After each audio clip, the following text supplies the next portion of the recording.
Hey guys, Luke Clausen here with my new 2021 tournament boat. It's a Charger 210 Elite, which is just like the Champion 210 Elite. They splashed the hull, so very similar design. I'm going to run you through everything we have here, all the options I have put on it, accessories and whatnot, and the layout of the boat.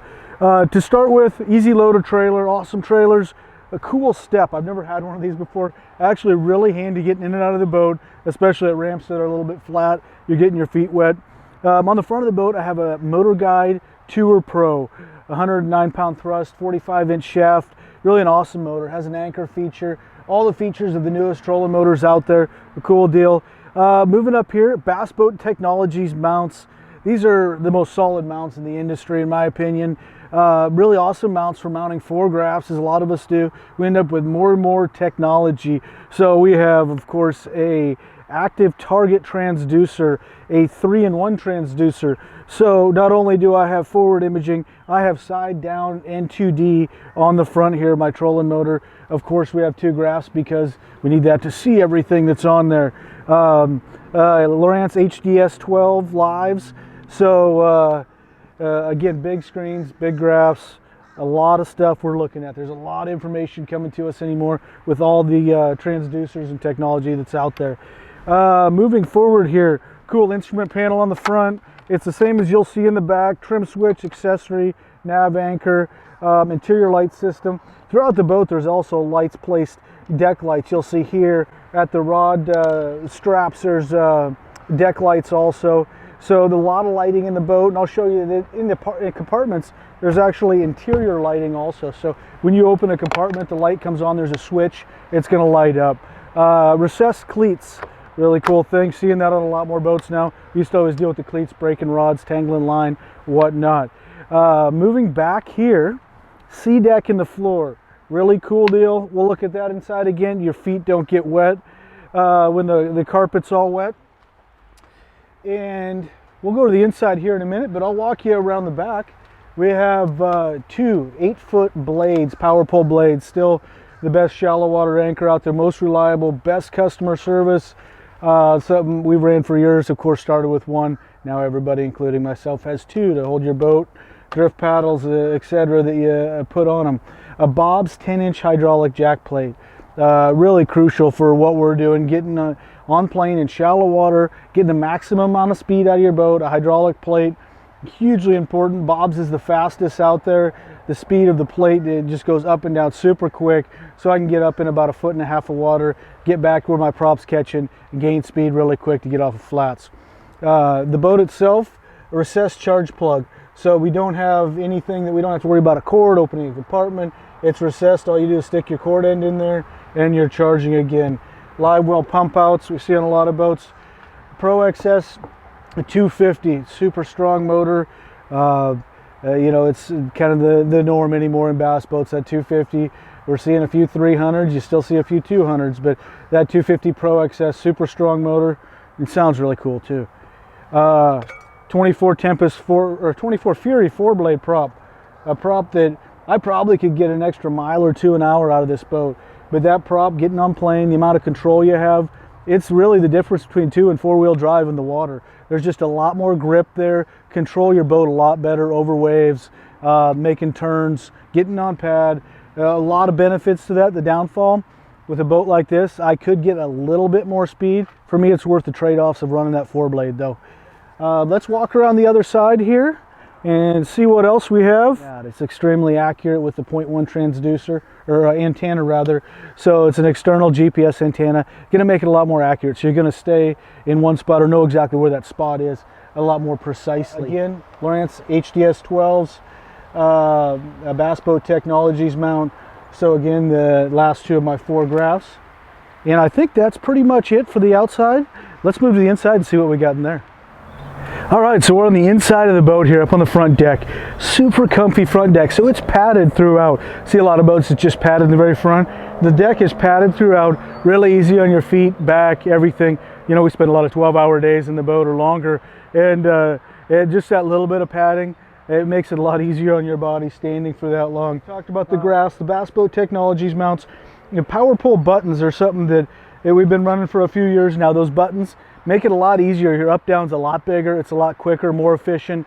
I do a single tap to get the poles to go up, the poles to go down. You can do a double tap, however you want to program them. It makes it a lot easier than the old little switch it used to be that we were over there trying to hit the up and down. Let's see, so we talked about the interior lighting on these. So we have interior lights here across the sides. So there's a lot of light in the boat. Anybody likes to night fish, get your rods ready in the morning, putting stuff away in the evening. Really nice to have lights. Of course, a locker bar. One unique thing about this boat, it does not have locks on the compartments. So we have a locker bar that goes across the front. By not having locks, you eliminate a lot of risk of having more water in your compartments, because that's a hole in your deck, extremely hard to seal with the carpet there in a lot of boat lines. Deep cooler. The cool thing about a deep cooler is closer to the hull of the boat. This here, it's been in the 70s this week. Yeah, I have had no ice in there. It remains very cool because the bottom of the boat obviously is cool with the water this time of year. It keeps your ice, everything in there colder a lot longer. The main compartment's extremely large. This one here is a complete mess. I have stuff just piled in here for today, but what this is, it's a compartment that you can put 3700s in the bottom, and it comes with a deck level you can put over it. So you could put a layer in the bottom, another layer in the top if you want. It also has rod holders in here. You can store rods in the center compartment if you'd like. Whatever you want to do, you can kind of format it the way you want with the separation, with the layers you can put in with the deck system. As for the rod boxes, again, very large. This is a bunch of rain gear, extra clothes, stuff like that. Very large rod boxes. I don't know how long a rod you could put in there, but I know I crawled in here and rigging the boat, and I can lay in here and you can shut the lid. It's a very large compartment. Rod organizing system to keep your butts here. Rod tubes in the front. You'll see on the other side. Personally, I don't like rod tubes. Really easy to take out though. We can just take these two screws, pull the rod tubes out if you don't want them. I personally use socks and put all the rods in, lay them in like that. With rod socks, they don't get tangled. You don't end up with blank damage. And to me, that's a big issue with rod tubes. You end up with blank damage as they sit there and vibrate against those tubes. I really like the use of the socks and not having that, but somebody that wants to use tubes, you still can keep them in. That's the way it comes. Cool bait tray in there on top of the rod organizer also. And moving back to the console here, one really handy feature are these little drawers right here to keep tools, baits you're going to use throughout the day, whatever it may be. You have stuff to store stuff. You can see I have Dykes lens cleaning wipes, electrical tape, super glue, all kinds of stuff. So up front here we have a really handy little tool kit. You can see I have a boomerang tool that is stuck in there, scissors, some pit bull cutters, a pair of pit bull pliers. Really just handy, perfect size for some tools up front. We have sea deck in the floor. Really neat stuff because you don't have wet carpet anymore. You can see it's raining right now. The carpet's getting wet, but the sea deck, it sits there and sheds that water. So everything drains, it dries quicker.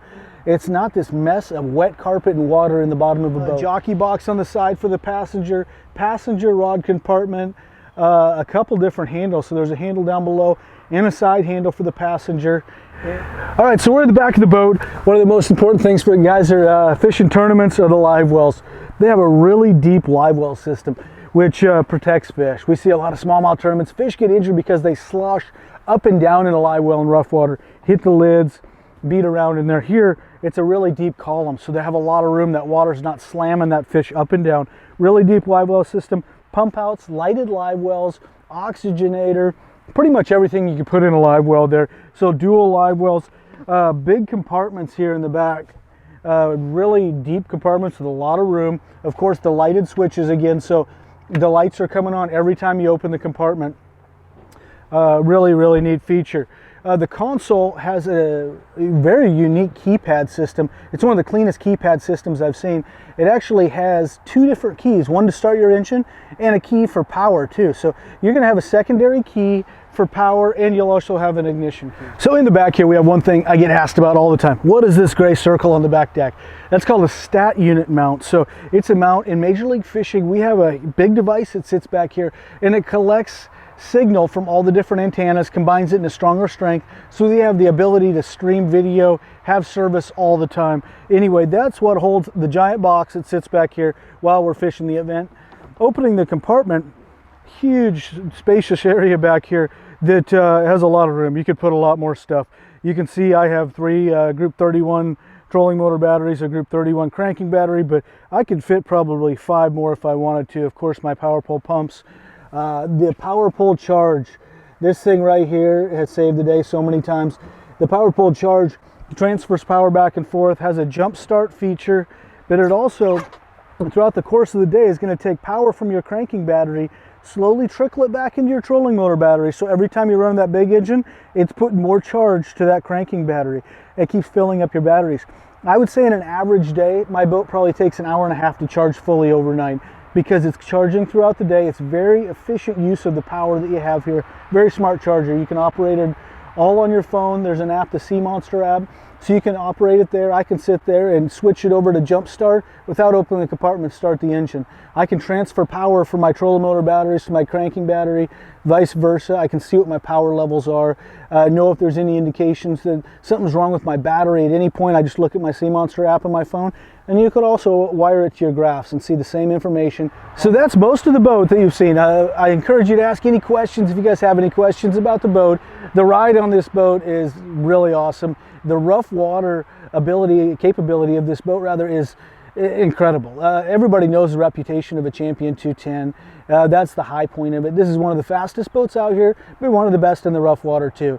It cuts through anything amazingly well. Growing up on the Columbia River up in the Northwest, I know what rough water looks like, and these boats were always very popular up there for that reason, Champion boats. And now we see Charger making the 210 Elite, and it's the same hull, same design, and really cuts through that stuff extremely well. An extremely fast boat. So it has a couple features that we don't see come together in boats very often. The ability to run in rough water and fast. And aside from that, the fit and finish of this boat is really second to none. You can tell by looking at the boat, it's hard to see with the wrap on, but the glass has that feeling of a thicker glass. Everything's very well done. Lighting throughout the boat. We see padding throughout the boat. Sea decks. Really every option you can think of, every comfort that you could have for yourself, for your fish, is in this boat. You know, this is my first year running a Charger boat. I'm more than impressed with it and excited to run it for many more years to come.